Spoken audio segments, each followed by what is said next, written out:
Following the conversation between Elon Musk and Donald Trump, we got breaking news that the UAW will be suing Donald Trump and Elon, accusing them of pushing to fire striking workers. This story broke while we were live on the morning show, and one of our super chatters sent it in. So if you ever check out the show, Monday through Thursday, 10 a.m., you can be a part of this too. But check this out. Let's read.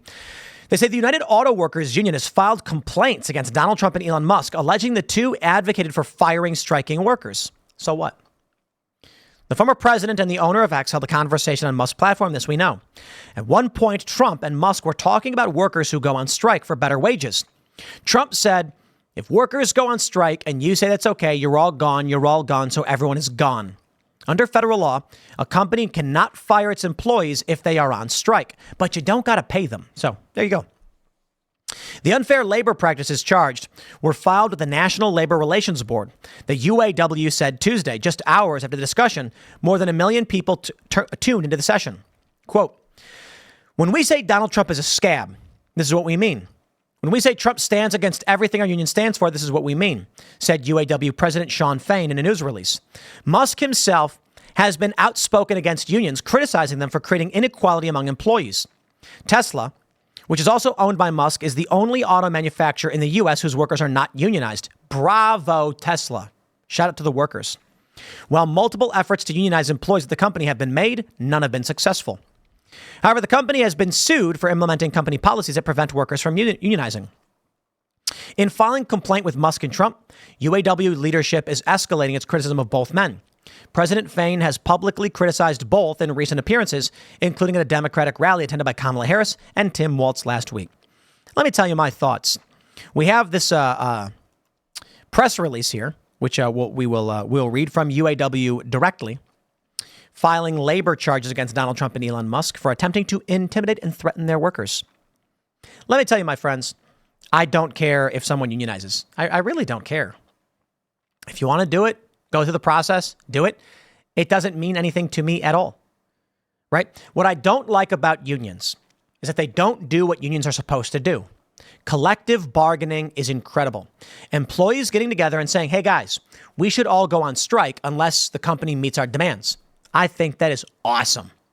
Collective power, stand up against those big fish fighting against a little fish fighting against a big fish. All that stuff's fantastic. That being said, unions don't do these things. That's my problem with unions. They are not protecting the workers.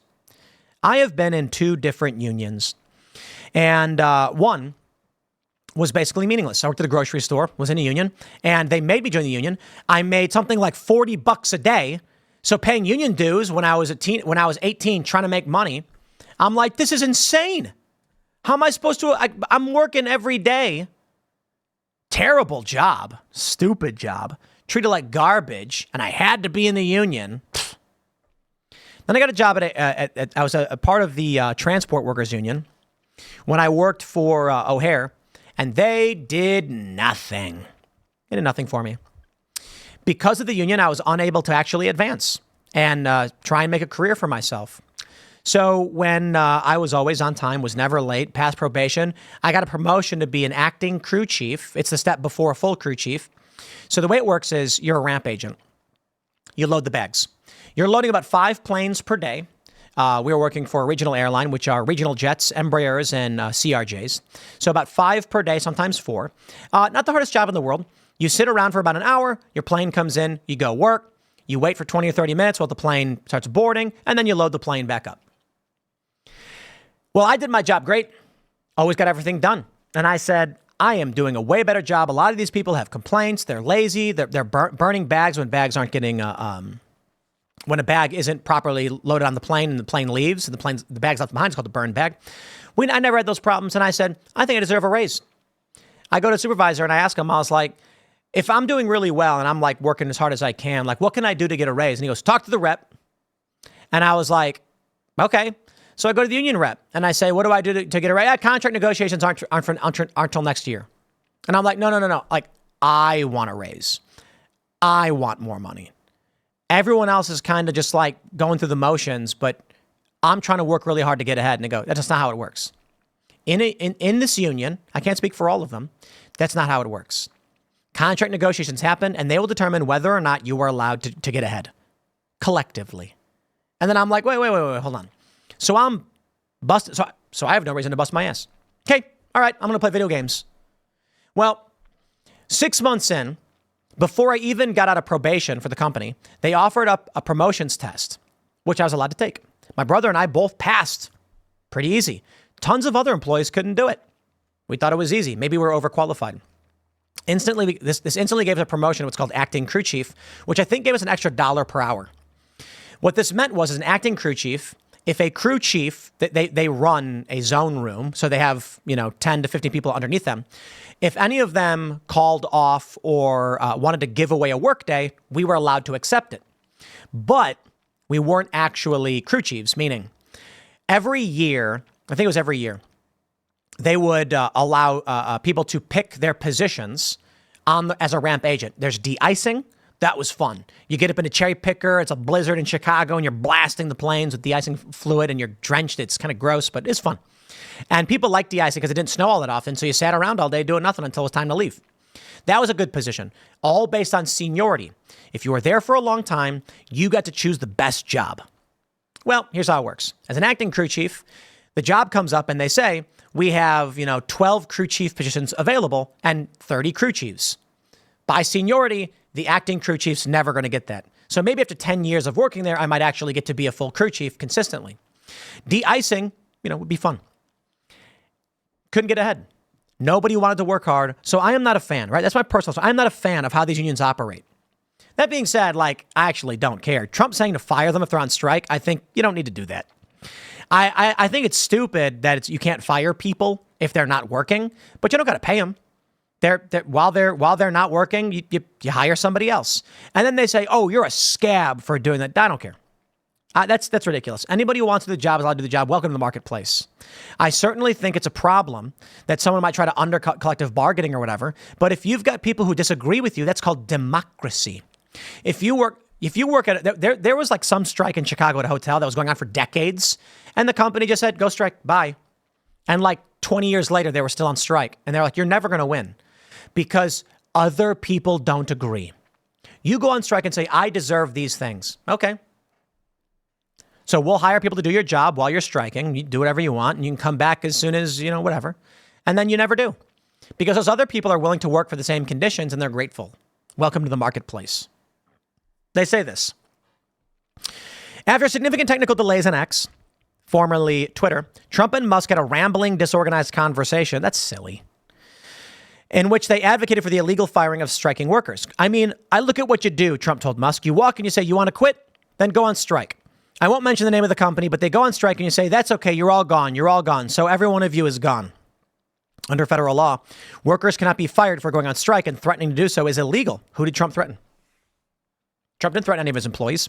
Neither did Elon Musk. When we say Trump is a scab, it's what we mean. This is what we mean. When we say Trump stands against everything our union stands for, it's what we mean. Donald Trump will always side against workers standing up for themselves. And he will always side with billionaires like Elon Musk, who is contributing $45 million a month to Super PAC. Well, Musk says he's not. Both Trump and Musk want working class people to sit down and shut up. And they laugh about it openly. It's disgusting, illegal, and totally predictable from these two clowns. You're suing them because Trump said, you say, okay, you're gone. You're all gone. He didn't even literally say firing, according to this quote. Gone could just mean you're out striking and they're going to hire somebody else. What a silly thing to sue somebody over, to be completely honest. Suing for speech. And they're not even talking about anyone specifically. If Trump said his employees, then he's like, if Trump came out and said, I got employees and they're on strike, so I just say, you get out of here, you can't come back, you're fired. Then those employees could sue, right? If he actually fired them. That's just so stupid. The idea these unions would try and fire someone on a podcast or a conversation for saying this is how it should be is stupid. But I despise these unions. I think the UAW is crooked. They're all crooked. You know what I want? I want collective bargaining. I like the idea that you can't fire people who are trying to form a union. I do. I don't agree with Trump, but I despise the unions because of what they've become. The idea of collective bargaining and going on strike to me is incredible. And I think everybody should do it. If you're not getting what you need, if you are being mistreated, you should be allowed to band with other workers and say, we have all agreed that the company should do it and negotiation should happen. I'll tell you what happens. I remember when Fusion, the ABC Univision company, said they were going on strike. Or not on strike. What was it? Was it a strike? No, they're joining a union. I went to my friend and said, go to the boss right now and tell them you don't want to be a part of the union. You want to transfer to whatever position you can at any part of this company or Univision or ABC now, and tell them that or you will be fired. And they were like, no, what? We're going to get more money. And I said, Fusion doesn't make money. You are operating off of investment and then demanding a larger chunk of someone else's money when you are not doing anything. Oh, they didn't want to listen. 300 plus people were terminated because you know what they did? They just shut the company down. So you can't fire people, but you can shut the company down. If a company is operating off investment or at a loss, and then you go on strike or join a union, don't be surprised when the boss says, okay, company's gone. Everyone's being laid off, which is illegal, because the company no longer exists. You can't force a company to keep existing. Bye-bye. I warned him. You cannot go on strike demanding things that don't exist. It's just an impossibility. And so the company will shut down. And you'll get into these ridiculous lawsuits, and this one is ridiculous, but how stupid, how stupid. But it is what it is, my friends. It's the nature of politics right now. I think the real reason they're doing this is for political reasons to attack Donald Trump. But I'll leave it there. Next segment is coming up tonight at 8 p.m. over at youtube.com/TimcastIRL.